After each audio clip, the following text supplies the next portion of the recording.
the case where the universe of keys is very large, right? So if the universe of keys is very small, then of course you'll simply use an array, right? Because array, well, there's no problem about collision, and indexing is fast. No, you don't have to do any complicated computation, hash function computation based on the key. So of course, if the universe of keys is small, you'll use an array. If the universe is large, that's really where the case of interest to us, and then you need to use some way of computing a hash function, which is going to map your universe into a small enough range that you can use an array to store this range. Okay, so this is what a hash table is. So typically you will have an array, let's call S as the size of the array. Then what you're going to do is, given the key, you're going to compute a hash function h, and then you're going to take a modulo S because you want a value that's going to fall within the valid index range for the array. Right? So if the array is of size S, you got to do mod S so that the result you get after doing all of these computations is a value within the range of the array. Okay, and sometimes we will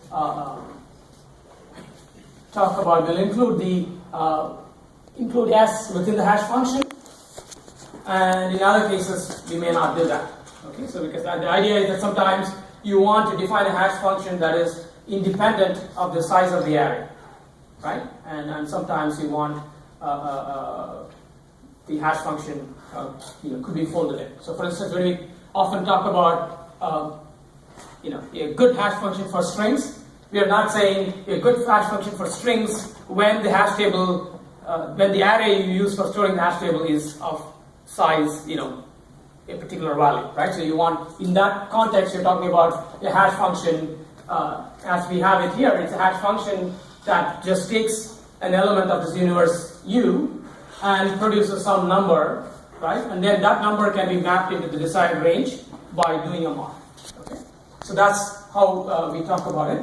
But there are going to be some instances where we just fold everything together because we want to talk about the collision probability once you have done all the arithmetic computation, right? So in that case, we would just fold everything into one so that we can talk about the resulting collision, right? Because otherwise, what can happen is that H itself might be well behaved and might introduce few collisions, right? Very few collisions. But the way because of a particular relationship that exists between S and the range of H of X, you might get more collisions after doing the mod. Okay, and as a result, if you really want to talk about the final collision probability, you have to take both into account. So one of the things that you'll often see again and again is that when we use the mod, we often say, okay, let S be a prime number. Okay, the reason for preferring a prime number size is that whenever you have if you have a good hash function H, which introduces, has a certain low probability of collisions. Now, if you take a modulo with a prime number, then that property will be preserved, okay? Because prime numbers being relatively prime to every number, right? So as a result, when you take the modulo, they will just scatter the input domain uniformly over the S minus 1 values, okay? And we'll talk about this again later on, but that's a property of prime numbers, that they don't introduce additional lumping or additional collisions when you take the modulo, and therefore very often we end up talking about S being a prime number.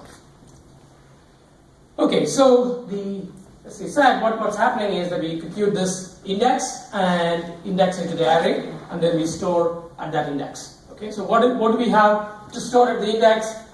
Well, we typically call those array elements as buckets, so that in some cases we'll store just one element within a bucket, and in other cases we might store multiple elements within a bucket. Okay, and of course collisions are going to happen because the whole reason why we are doing hashing is because the domain of U is much larger than the array size, right? Because otherwise we will just use an array. The only reason why we use hashing is because the domain that we want to hash is much larger than the size of the array. Okay, and once you have that, then by pigeonhole principle, obviously many of those values in your domain, in your universe, have to fall into the same place, and that's why collision will always occur, and therefore your main goal here is to reason about collision and avoid that from causing too much harm. Okay. So in this particular way of doing hashing, then where you compute a hash function and then take a mod. So the collisions occur when h itself introduces a collision, right? So that's why the first case is h of x equals h of y, or h of x and h of y are not equal, but when you take the modulo, they collapse. Okay. So for instance, so when I say, depending upon the choice of h and the choice of s, you could have very poor collision behavior when you do the mod with s. Let's take a sort of a stupid example, right? Let's say h of x always produces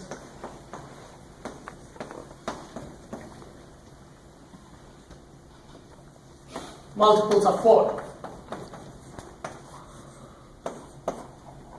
right? So let's again take a stupid case, right? I mean, okay, this is not stupid, but what I will tell you at the next step is what is stupid, right? You could have a hash function which, because of how you compute it, might always end up with a result that's a multiple of 4. Okay, this is not necessarily bad, because if you're talking about, let's say, h of x producing a 32-bit number, if it's always a multiple of 4, that means, okay, you're not using 2 of the bits, okay? Doesn't look like a big loss, right? So 32 bits, you lost 2 bits, it's okay. But suppose s is equal to 4, right? Well then, now this is stupid, right? Because the two interact, and as a result, all the hashes will fall into the case where s equal to where they'll all fall into the cell 0, right? Because they're all multiples of 4. So you can see that even if, let's say, h of x produces an output that's uniformly distributed except for the fact that it is multiple of 4, right? That is, it uses the first 32 bits, first 30 bits of your integer, uniformly, just doesn't use the last 2 bits, okay? So h is, generally speaking, a good hash function, but when you combine it with a mod which interacts poorly with h, you end up with an absolutely stupid hash table where all the elements fall into a single cell. Okay, so this is why you need to worry about the interaction between h and s. Okay, and once again, if s is a prime number, then these sorts of things will never happen. Okay, you can basically show that the distribution that h produces will be preserved even after taking the mod if s is actually a prime number.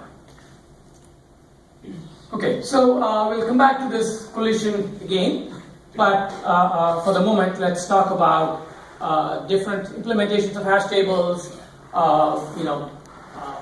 particular criteria or metric called load factor, and so on. Okay, so load factor, what is a load factor? It basically says, okay, how full is the hash table, right? So load factor can be less than 1 or greater than 1 as it's defined, right? Because if it's greater than 1, that means on average you have multiple entries in a bucket, okay, which is fine, because the way you might operate is to say, I use a hash function to figure out which bucket my element is in, and then I'm going to search using a linear search within my bucket, right? This is not an unreasonable situation if the number of elements in a bucket is relatively small. Okay, let's say 4, 8, well then it is not too bad. Okay, and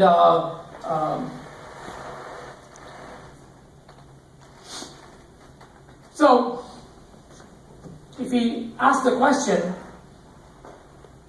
what should we let alpha be if you want less than or equal to 1 collision on the average. Right? So, well, or you could ask the question, if alpha is exactly 1, how many collisions do I expect? Okay? So, how can we answer these questions? Right? It's the same, the discussion we had last class about balls and bins answers this question, because that's exactly what the question we are posing, and if we want less than or equal to 1 collision, then we can only put 1 by square root n, right? This is the birthday problem, right? So if at the moment you put more than square root n elements, then you will start having collisions, right? And so, which means that in terms of the load factor, which is the number of elements divided by n, it's going to be 1 by square root n. At that point, you're still going to start having collisions. Now, if alpha equal to 1, which means that you have thrown n balls into n bins, we have already done that analysis, and the number of the maximum occupancy is going to be ln n by ln n, right? So both questions can be answered by that. So, and once again, I'll keep repeating this, like 100 times. Again, real world keys are not random. That's the only reason why we are spending any time at all in discussing these issues, right? Because if it's a question of, if you can assume that keys are random, then there's nothing that you don't already know. Okay? Okay, so there are 2 main ways to implement hash tables, right? So the question we are trying to answer here is that, okay, suppose, right, collisions occur, right? So what do you do? Right? So we know that a collision-free hash table is probably not very useful, at least based on the analysis that we did in the last slide, right? You can store only 1 by square root n elements, which means that you're really wasting a lot of space, right? So that means that if you have a million cell array, then you can store only 1,000 elements, right? So that's not a useful way, right? That's almost like having a direct indexed array, right? As opposed to having a hash table. So you certainly want your alpha to be much larger than, something like 1 by square root n.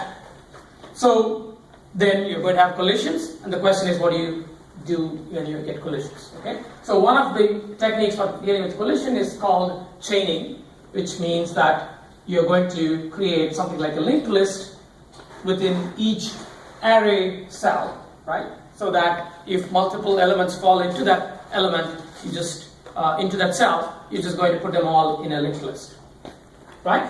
So then the question is, okay, what is the average search time given that the load is alpha? Okay, and it's relatively easy to see. Again, this is average, right? We're not talking about worst case or expected worst case, or worst case with a high probability, or any of those questions. We're talking about average, right? And average is easy to answer, right? So on average, alpha of the cells will be full, right? Or in other words, there will be alpha elements in each cell, because the load factor is alpha simply means that on average each cell contains alpha elements. Okay? So the search time is going to be 1 plus alpha, in the sense that you always need to perform one lookup to go to that cell, right? And after that, depending upon how many elements are there, you'll have to do more, right? If let's say you go to the array cell and it has only 1 element, then the cost is that of going to that element and checking if that element is equal to the key that you're looking up, right? If alpha is 3, then there are going to be 3 elements in that cell, so you've got to sequentially go through all of them and check if any of them is equal to the key that you're looking for, right? So that's where this 1 plus alpha comes in, and it's easy to see that alpha shouldn't be too large, right? So maybe alpha can be 2, it can be 4, but you probably won't want it to be 32, right? Because then that takes too long to look through, and is beginning to negate or has entirely negated the benefit of having a hash table. Okay. So the other approach is called what is called open addressing. Okay. So chain hashing means, well, you basically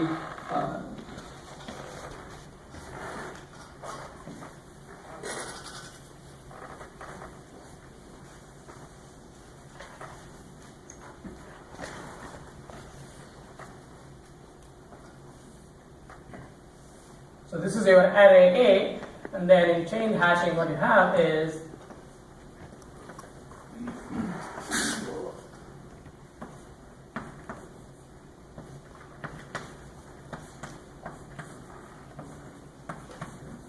and so on, right? So in the chain hash table, you have essentially each element points to your linked list, or again, this could be just again, a bucket could be implemented as a linked list, or it could be just a small array through which you're going to sequentially scan. Okay, so both are possible, but let's assume that at least intuitively it's like a linked list. Okay.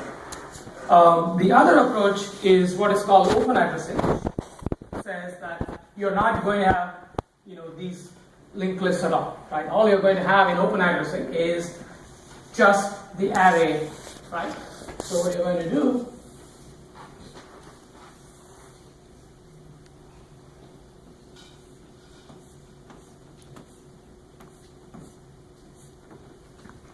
so this is going to be your array, and let's say your hash function is, let's say,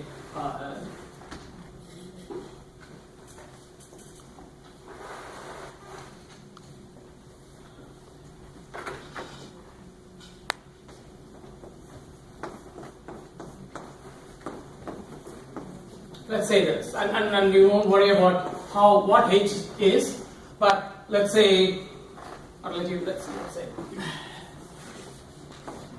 let's say x mod 8. Okay, so if you want to put a key that's 12, right? So where will that go? So that's 0, 1, 2, 3, 4, right? So 12 would go here. Right. Now let's say we get 14, right? So that's going to go, right? Now suppose we get 3, 12, 0, 1, 2, 3, right? Now suppose we have to insert 4, right? So 4 is going to end up here, right?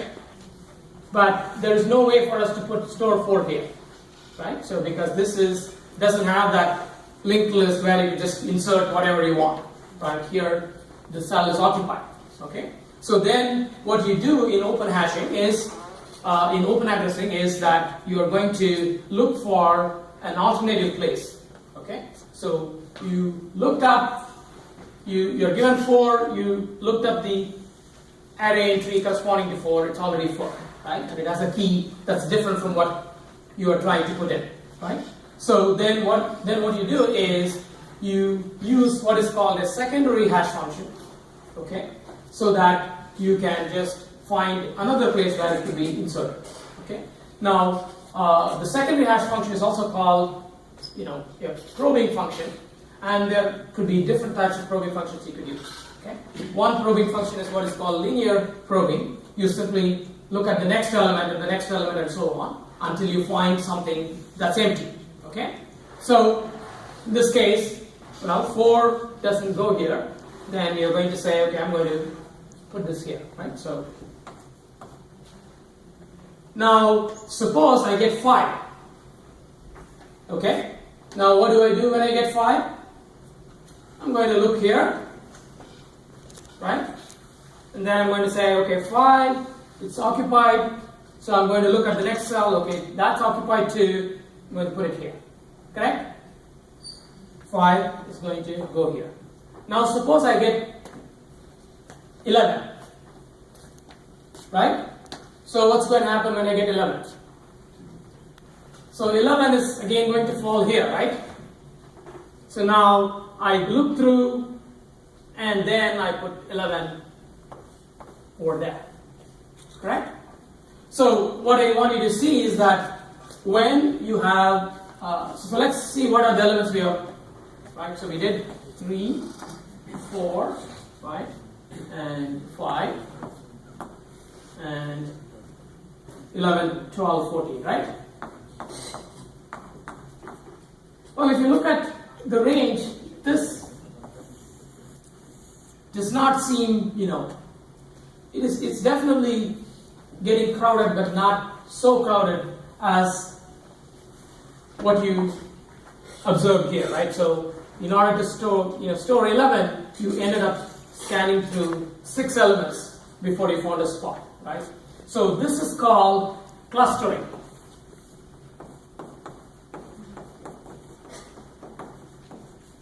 So what happens is that when you use linear probing, this type of clustering tends to occur very quickly, okay?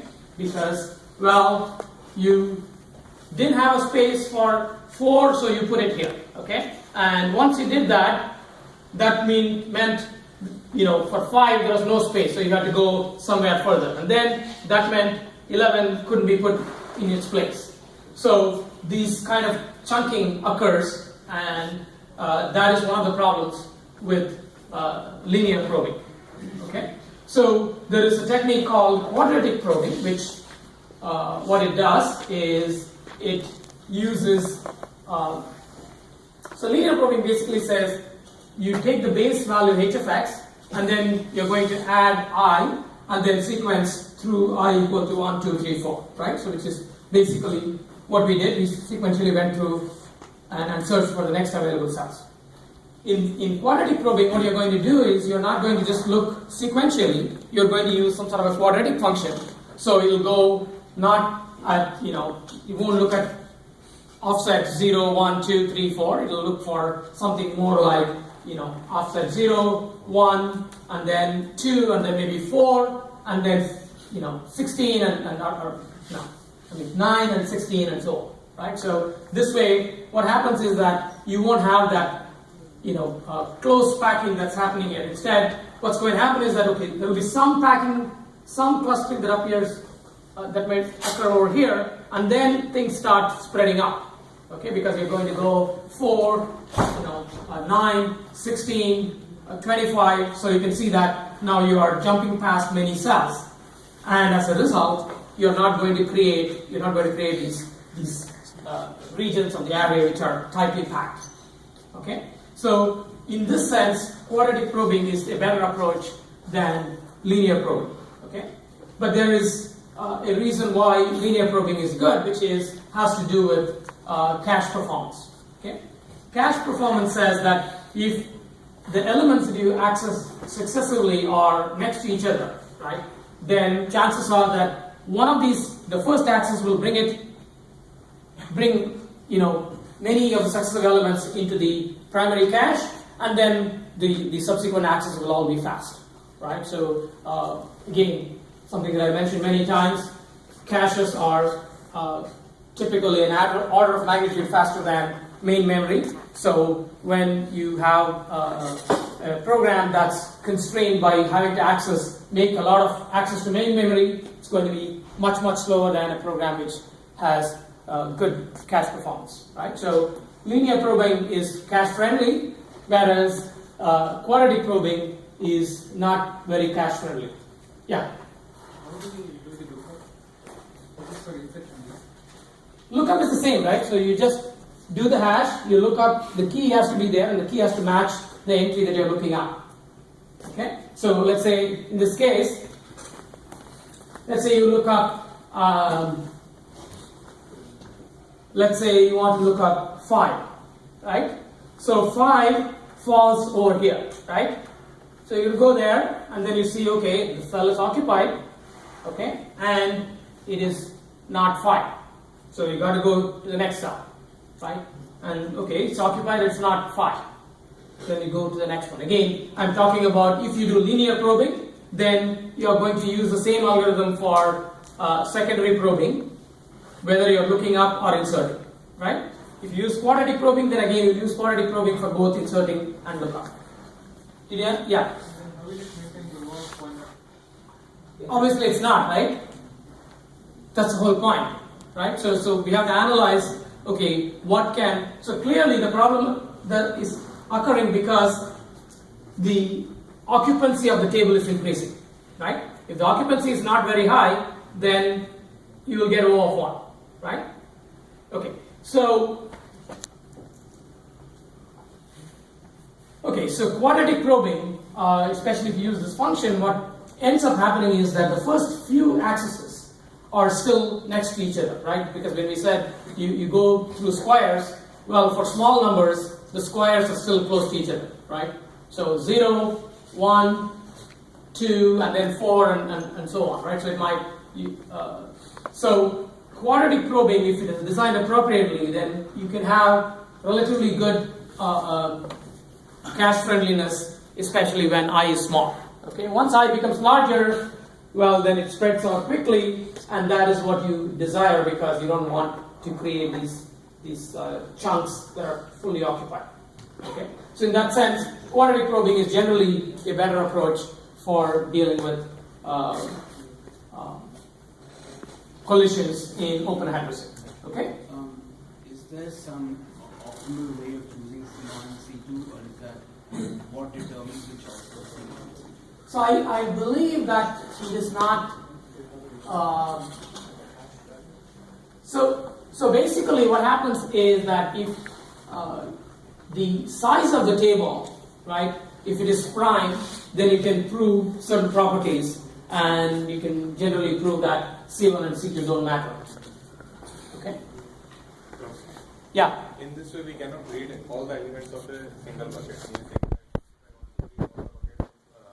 All the fields which falls in bucket 4, let's say. So I cannot read that. Well, that's not really a goal of a hash table, right? So a bucket is an internal mechanism for the hash table, right? You as a, if there's somebody who's using a hash table, right? Find bucket is not a method in the hash table class, okay? Because the hash table only provides an interface where you insert based on a key and you look up based on the key. You can delete based on a key.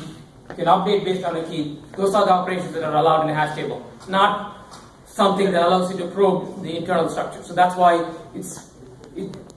because if you need a data structure which gives you that operation, well, then you obviously won't use that, right? Because you don't have the freedom to, throw away some information that you need. Anything else? Okay, so secondary probes. Well, ideally, the secondary probes should go through all possible slots in the table, right? Because otherwise, you can end up with a situation where the hash table is not full, right? But you don't have a place to insert any element, right? So you let's say it goes through only n by 2 possible places, right? So if it goes through only n by 2 possible places, then if those n by 2 places are filled, then you can no longer insert that element into the hash table, even though other n by 2 slots may be free, right? In practice, it's not such a big deal because the moment you start, scanning, following long chains, it's a good indication that your hash table is too full and you need to increase its size. Okay, so in that sense, completeness is not such a big issue as long as it doesn't strike when, let's say, even when your table is 10% full, let's say you are not able to find a slot for your new element, well, then that's bad, right? So, but if, let's say it happens when your table is 80% full, it's not a problem. Yeah? In that case, suppose you are trying to get a value from, you are trying to do a lookup. Yeah. And that value is not there in the hash table. Then will you be scanning at that table?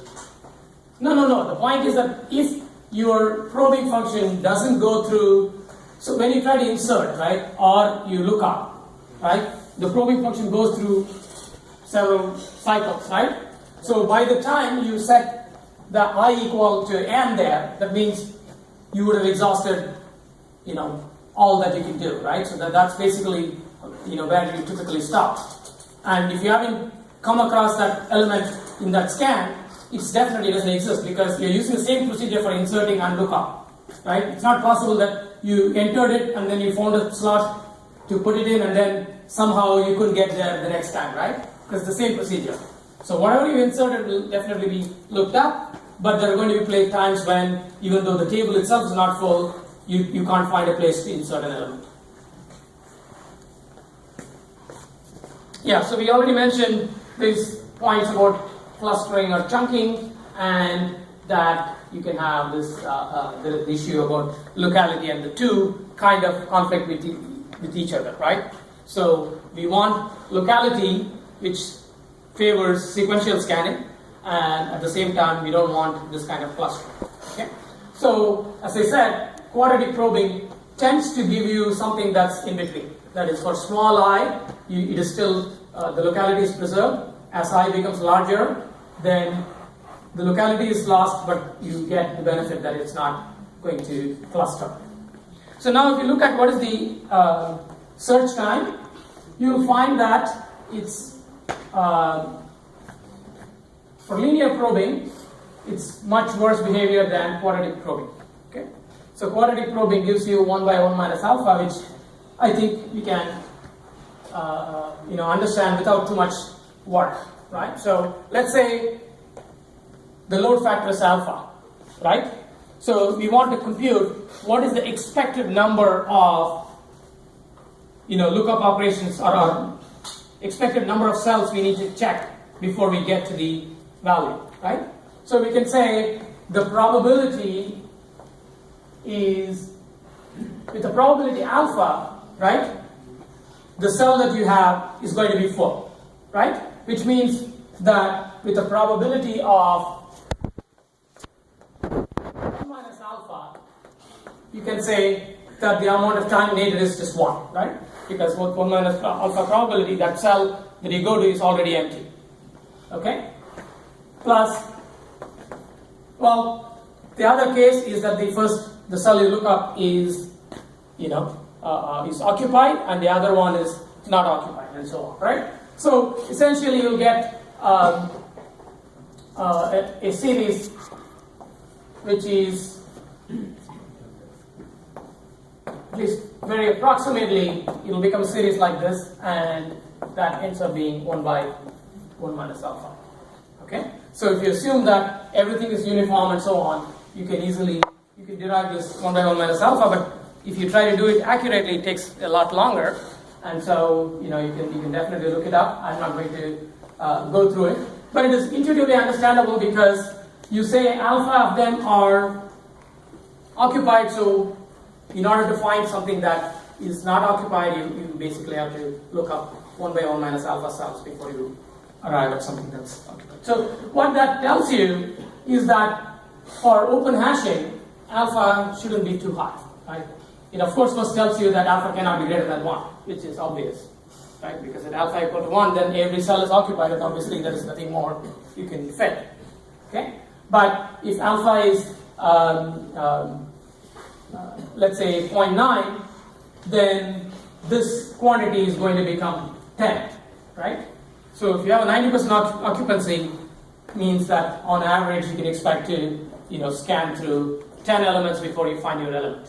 Okay, so obviously 90% is not a good number for the open hash table, right? So you probably want to work with alpha less than 0.8 if you are using open hash table. Okay, so now let's try to understand what is the trade-off between chaining versus open addressing.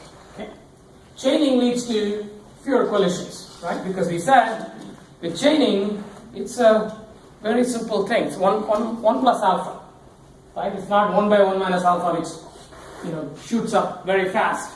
So with chaining, you can have alpha much larger than 1, right? You can have alpha equal to 4, and still nothing terrible is going to happen, right? Whereas with open addressing, alpha needs to be much smaller. Okay. So why would one use open addressing? So for instance, when I was studying algorithms, it was sort of a no-brainer. You wouldn't use open hashing because it just has much poorer performance. Okay, but over time, processors and caches got faster and faster, and memory didn't catch up, and so cache performance became an important factor. And one of the things about linked lists is that they are not very cache friendly. Okay, point to chasing that you do is often not cache friendly. And as a result, even though chaining has good performance, what ends up happening is that because of all the pointer chasing that you do, it ends up not being that fast. And so open addressing actually becomes competitive, or in some cases provide better performance than chaining. Okay? So, and then this is especially true for link tables, because again, if you think about this type of a structure, right, the amount of space you need is approximately twice the space that you need for open hashing, right? Because open hashing, there are no pointers that you store, right? So here, for each key that you store, you're going to store a pointer, right? So if you think about a lean hash table where the hash table itself stores just a pointer. Now, in this case, you're storing 2 pointers per cell. In that case, you're just storing 1 pointer per cell, right? So what that tells you is that given the same amount of storage, you can have alpha to be half of what you have here, simply because you're not wasting space on pointers, right? And this doubling of or halving of alpha is the reason why you might get relatively good performance or better performance with open hashing in some cases than with chain. Okay. So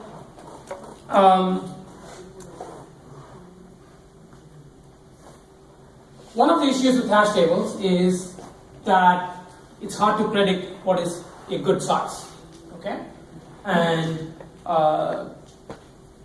there are stupid hash table implementations which expect you to predict in advance what is the size. Okay, they are absolutely stupid, because if you use hash tables, you will know that in most applications you really cannot predict in advance. Okay, so the way hash tables are supposed to be implemented is that they should resize automatically. Okay, when the sizes are, when the table becomes too full, right? Because the user doesn't really know and doesn't want to care about how often collisions occur and so on, right? So the data structure should provide the right set of abstractions. So the point is that you should resize tables automatically, and if you do it in the right way, and we'll talk about this more in a subsequent lecture, you will find that you can actually, the automatic resizing doesn't really cost anything more. Okay? And maybe you had a taste of that in the last lecture, right? So we were doing rehashing these points in our nearest neighbor problem, right? Nearest pair problem. We were trying to do this repeated hashing, and we showed that even though we are doing hashing repeatedly, in the end we end up doing only linear number of operations. And the same way, what will happen is that the expected cost will still remain O of 1, even though you rehash as you need. Okay? And exactly how you should rehash, we'll talk about that in a future lecture. So, again, keep in mind that the worst case performance is still order of n, right? So to insert, you might end up spending order of n, and the whole thing is, it's all about avoiding the worst case and achieving the average case. Okay?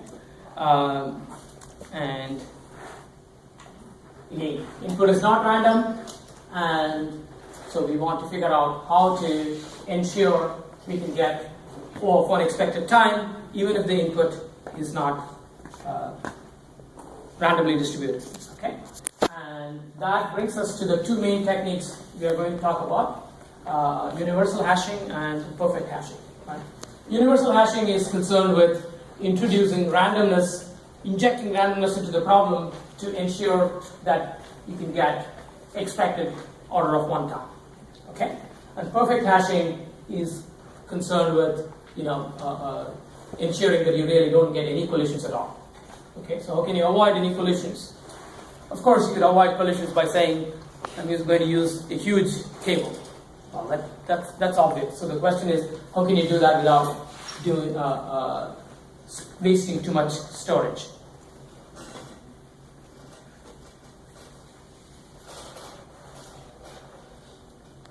So the point about the reason why we are spending time on universal hashing is because, once again, the thing about hashing is when it works beautifully. And when it doesn't, and for some reason your input triggers, some kind of lumping or too many collisions, then the system becomes completely unusable, right? Because you often use hash tables with with large hash tables, maybe 1,000, maybe 1,000,000, maybe more than that, and if an order of one operation becomes order of n operation, then basically the system becomes unusable, right? And if you think about an adversarial context where, let's say, you have a server on the internet and someone is trying to slow it down, again, this is a serious concern, because you want to make sure that somebody, by just sending is carefully crafted set of requests, cannot make your system really come to its knees, right? Because again, if they can artificially cause collision, right? If there's somebody who's out there whose goal is to generate input that is going to cause lots of collisions, right? For most hash functions, it's very easy to create collisions artificially, and you want to make sure that if you care about your server operating and being robust, you certainly want to make sure that nobody, even if they spend a lot of time, can actually do that. Okay? And in that context, right, what the first statement here says is that's unless you do something, that's a hopeless task, because the main reason why you're using hash is because your universe is much larger than the array that you're going to use for storing it, right? So size of U is much larger, which means that by Pigeonhole principle, U by n entries have to go into the same cell, right? So no matter what hash function you choose, your adversary can always choose an arbitrary number of elements that will all hash to the same value, right? And there's absolutely nothing you can do. This is a mathematical certainty, right? It's nothing to do with how clever you are, how carefully the hash function is chosen. None of that matters, right?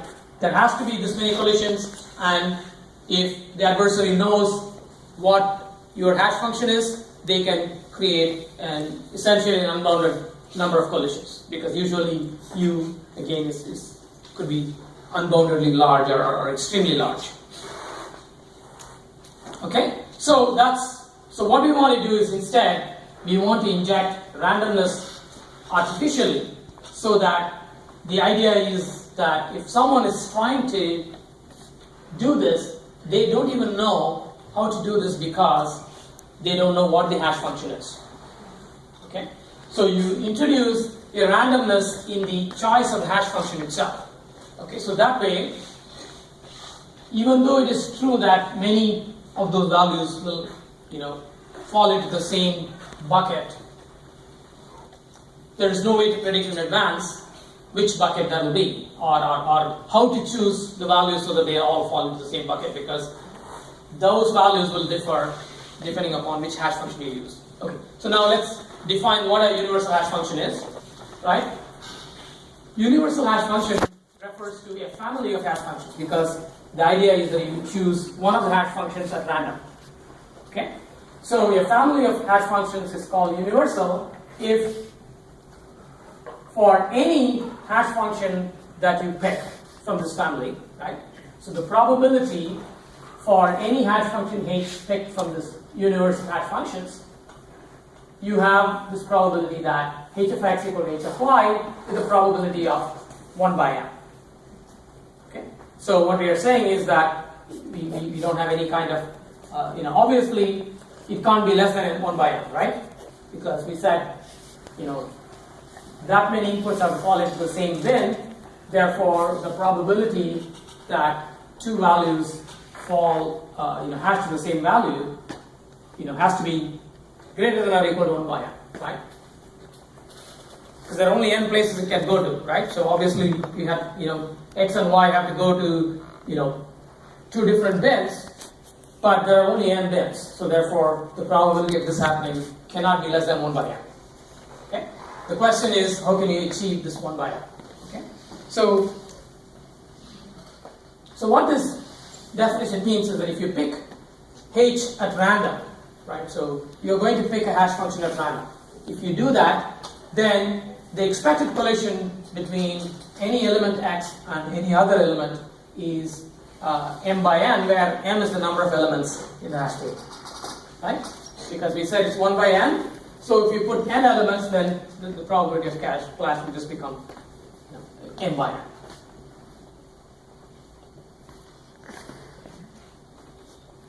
So now we define what is universal hashing. So we define this family of functions, and you said, okay, you have to pick one of those functions at random. Now, that's an abstract formulation. Let's say how exactly you implement it. Okay? So we are going to talk about doing this using multiplication modulo a prime number. Okay? So, couple of observations. So, if P is a prime number, then what we are saying is that if you take multiples of any number A, okay, then and take the modulo with respect to the base P, then those multiples will cycle through all of the values 1 through P minus 1. Okay? Now why is that? Let's say that's not the case. Let's say we have a situation where there exists K1 and K2 such that K1A, okay, no, I'm skipping too many steps. So we go through this cycle, right? So A, 2A, 3A, 4A, and so on, right? So suppose it doesn't generate all of those numbers on the right? That means at some point, right, you end up regenerating a number that you already generated, right? Because let's say, so we have, if 1A through P minus 1A, they are all distinct, right? So then it has to be equal to that set, right? Because there are only P minus 1 distinct values that are less than P, right? So if there is no repetition between 1A, 2A, 3A, that list, right? All of them have distinct values, okay? Again, we multiply, take the modulo P, right? After that is what we are talking about. So we are talking about 1A mod P, 2A mod P, 3A mod P, and so on, right? And P minus 1A mod P, right? If there are no repetitions in this list, right, that means we have P minus 1 distinct elements, right? So if there are P minus 1 distinct elements, all of which, because they are mod P, must be less than P, that means it should be equal to the right hand side, correct? Now, let's say if there is a repetition, then okay, you may not get the whole set, right? But if there is a repetition, then it must be the case that some K1 times A, right, equals K2 times A mod P, right? Only then you can have a repetition, right? You are saying that K1A mod P equals K2A mod P. Correct? Only then you can have a repetition. Otherwise, you don't have a repetition. If you have a repetition like this, then you can simplify this and you can say K1 minus K2 A equals 0 mod P, right? Just, the usual, operations. And now let's say we get rid of the mod and we are saying K1 minus K2 times A equals some L times P, correct? Okay. So what you can see then is that if you know that P, being a prime number, right, cannot have any common multiple with this, right? So there is no common multiple with this, right? So this means that either K1 minus K2 must be a multiple of P, right? Or A must be a multiple of P, right? Because you get a multiple of a prime number here. So that prime number should already be a factor of one of these two elements, right? which means that it must be a factor of k1 minus k2, or it must be a factor of a, right? Can't be a factor of a because we are already taking an a that's less than p, right? So it can't be that. So it must be a factor of k1 minus k2, which means that k1 and k2 are apart by at least p, right? And so what that says is that if there is any kind of wrapping around, that's going to happen only after a length of p, right? Which means that if you just go through this, there are only p minus 1 elements here, right? So no wrapping, no cycling will occur over here, right? Because it's a prime number. Okay? So that is basically the reason why you have that property. And immediately following that property is there must exist some b such that when you multiply a and b you get a 1, because obviously there's a 1 among these products. It leads to a set which has a 1 in there, right? So there must be some number there such that if you multiply a by that number, you will get 1. Okay? So once you have those two properties, then it becomes relatively easy to define what is this prime multiplicative hashing, and showing that prime multiplicative hashing has the required properties.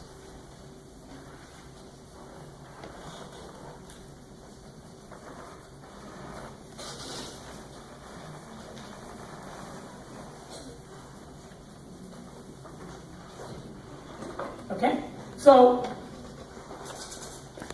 now we are ready to define this function, and it's actually a very simple hash function, right?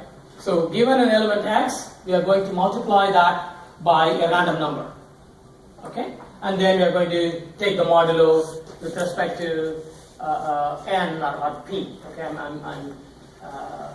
Unfortunately, I mixed up n and p. Both of them are same here, right? So p and n are same. Okay, so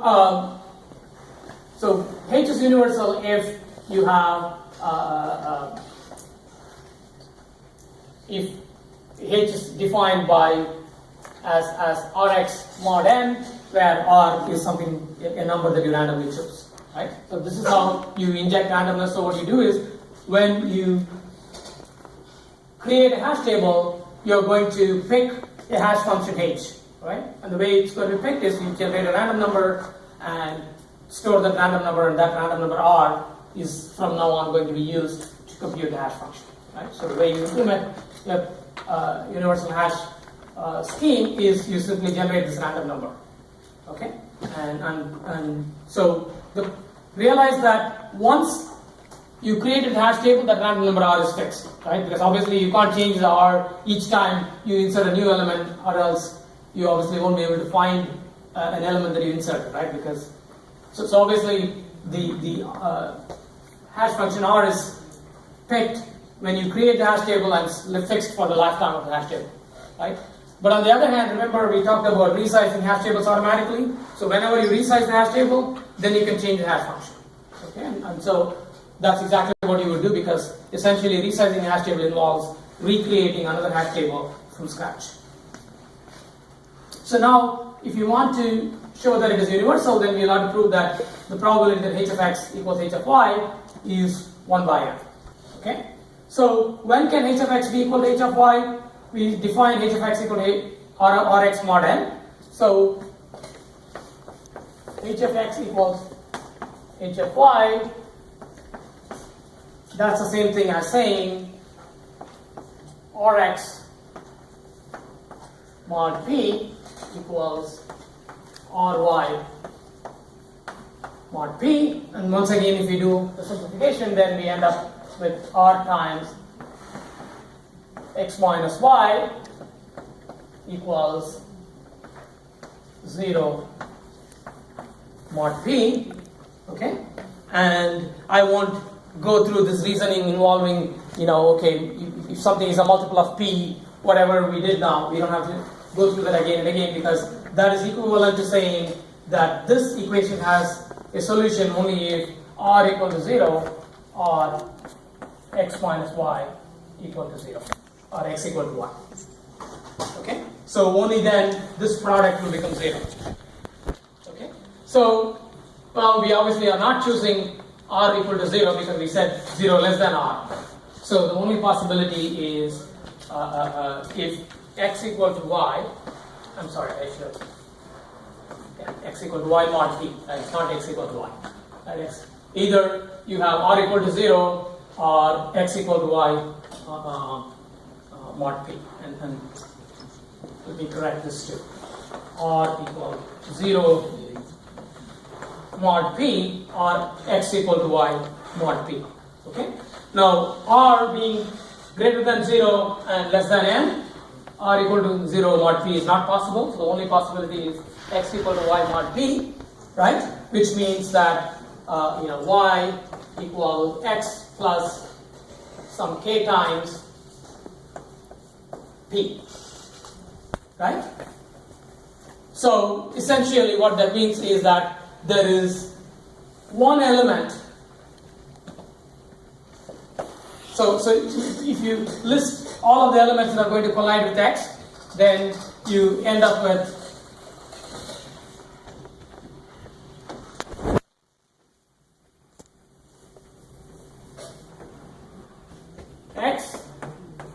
x plus p, x plus 2p, and so on, right? Those are the elements that are going to collide with x when you use this function, right? So what that means is that essentially 1 by p elements are going to collide with x, right? Because all the elements between x and x plus p, they don't collide with x.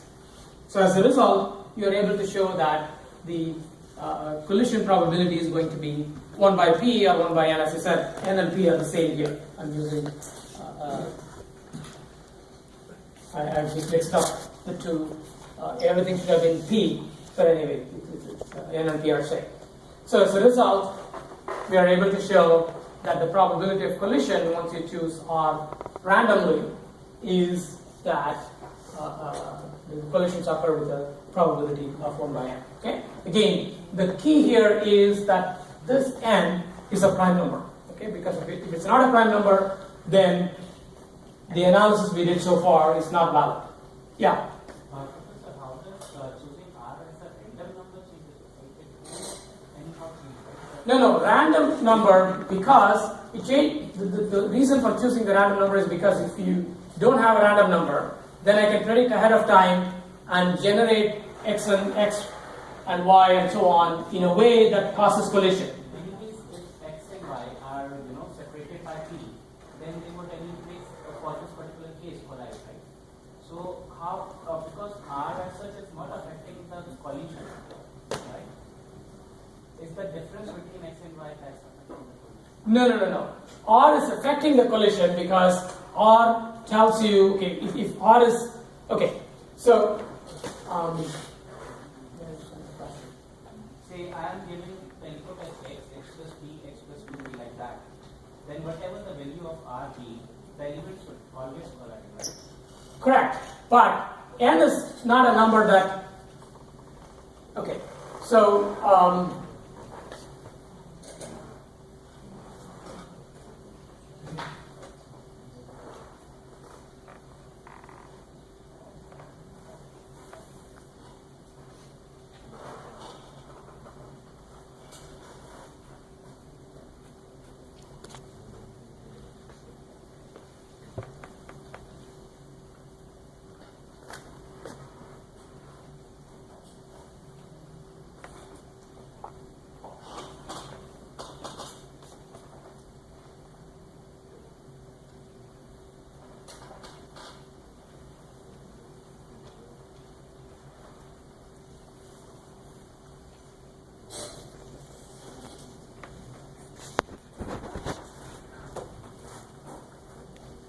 okay, so the point here is that you are right in the sense that if from an adversarial argument point of view, it does not seem to help, right? So that is correct. Yeah, go ahead. Okay, so the question was that it appears that collision is going to happen independent of the choice of R, right? So that the collision happens when you have once you pick n, right, a collision is going to occur. Okay, so now this is the point, right? So okay, so let's not lose sight of. I got confused for a while, right? So again, collision is going to happen at least with a probability of 1 by n, correct?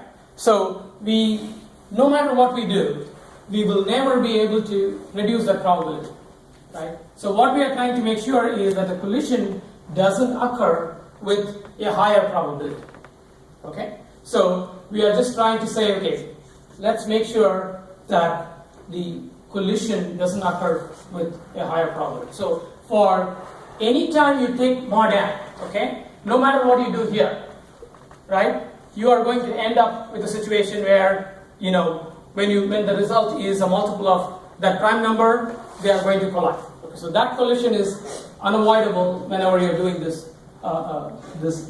prime. Okay, what R allows you to do in general is that it allows you to avoid collisions in cases where it can be avoided, and it will become clearer when you see the case for more complex data, right, where you have something like a vector, okay, because if the data you're trying to hash is already an integer, then, well, pretty much the only thing that you have to do is do a modulo the prime number, okay? But if your data structure is something more complex, like a string, right? A string is like a vector, right? So it's got a sequence of values. So in that case, how can you come up with a universal hash function, okay? So it turns out that if you take the same idea of multiplying the element by a random number, and you extend it to the vector in the most obvious way, which is you define a random number for each of the elements of the vector, and then you take the sum, then you get, again, a universal hash function. Okay? So I won't go into the analysis per se, but it is there in the slides, and it's also there in your textbook. Okay? Now, and so even for vectors, you can show that this kind of universal hash function can be generated, again, without too much additional work, right? So you basically, if you have a vector, then you're spending one multiplication per element of the vector, okay? So when we are doing Rabin-Karp multiplication and string matching and so on, once again, we were computing these fingerprints. The fingerprints involved doing one multiplication per character, and it's the same kind of situation here, right? And so depending upon the scenario, you might say this is a reasonable cost, or you might say it's too expensive and I need something else. So it turns out that there is also another type of universal hashing scheme called binary multiplicative hashing, which is very efficient to compute, and if you write it out in terms of integers operations, then it'll look like this. But if you write it in terms of bit operations and arithmetic, then it looks more understandable. So what you do is you multiply by a random number, right? So A here is a random odd number. Okay, so there's a limitation that A is random odd, not all numbers. And then you shift it by a certain number of bits. So basically, you want an L-bit hash value. Okay. So how do you get an L-bit hash value? In this case, you multiply and take the most significant L bits. Okay. Or what is called the hash bits here, right? So you basically, if you shift it right by word size minus hash bits, then you will get the most significant hash bits, right? Most significant bits of the word. And it turns out that once again, if you analyze carefully, then the scheme is near universal. Okay. So what is the difference between near universal and universal? Universal says that the probability of collision is 1 by m. Near universal says the probability of collision is O of 1 by m. Okay? So yes, it may not be 1 by n, maybe it's 2 by n. And you can kind of see that it's probably higher because we already said A has to be odd number, right? So that probably, by ruling out half the numbers, you probably are increasing the probability of collisions. So yeah, you can take this basic scheme and make it work on vectors, or you can use the same scheme we used in Rabin-Carr fingerprinting and use some sort of polynomial interpretation to compute, to define a universal hashing scheme for strings. Right? So again, very commonly, the data structure that we want to hash, one of the very common types is a string, and so it will be it's useful to know how to handle strings in this case. So let's talk about the next topic, which is called perfect hashing. So what is perfect hashing? You want to pick a hash function that avoids collision for a given set of keys. Okay? So you just want to avoid any collision. So you want to be able to say, in fact, I don't have any runtime more than order of 1.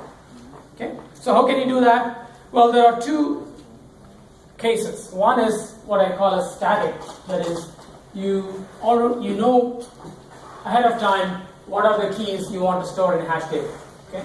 In that case, you can basically pick a hash function that happens to have no collisions. Okay? So you can cycle through different hash functions, choosing them in such a way that there are no collisions. Okay? So this might be applicable, let's say for instance there is a compiler that constructs a hash table as a part of compiling a program. Okay, so if it does that well, then it knows the values, it might know the values ahead of time, in which case it can choose a perfect hash function.